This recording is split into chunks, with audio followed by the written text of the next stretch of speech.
Let's step through the test lab guide for demonstrating Security Assertion Markup Language or SAML-based claims authentication using SharePoint Server 2013.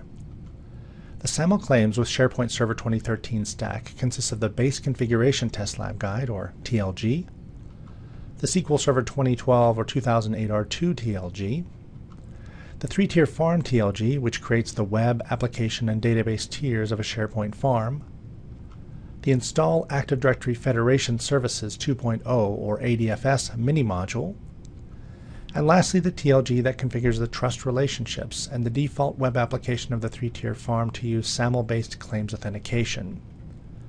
This TLG also demonstrates the new authentication experience from a web client computer. Now let's build it out.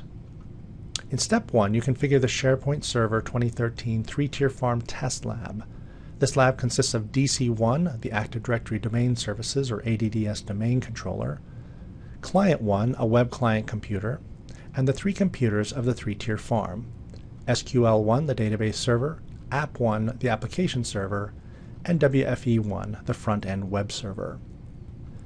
In step 2, you install ADFS 2.0 on DC1, making it an identity federation server in addition to a domain controller.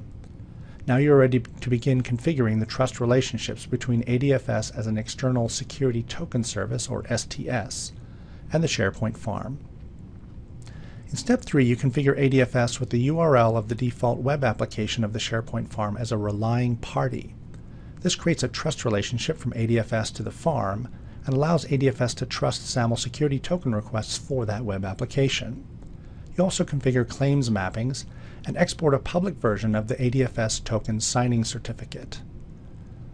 In step 4, you configure the other side of that trust relationship. This includes installing the public version of the ADFS token signing certificate on App 1 and using Windows PowerShell commands to configure identity and role claim mappings and add a new authentication provider named ADFS for Contoso.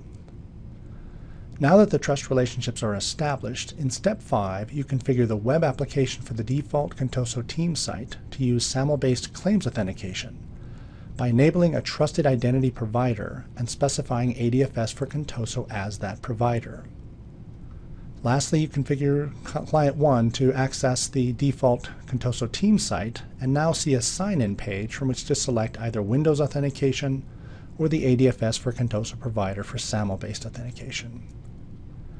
For more information about TLGs for SharePoint 2013, go to the SharePoint 2013 Test Lab portal at aka.ms/sptlgs. Also visit microsoft.com/testlabguides.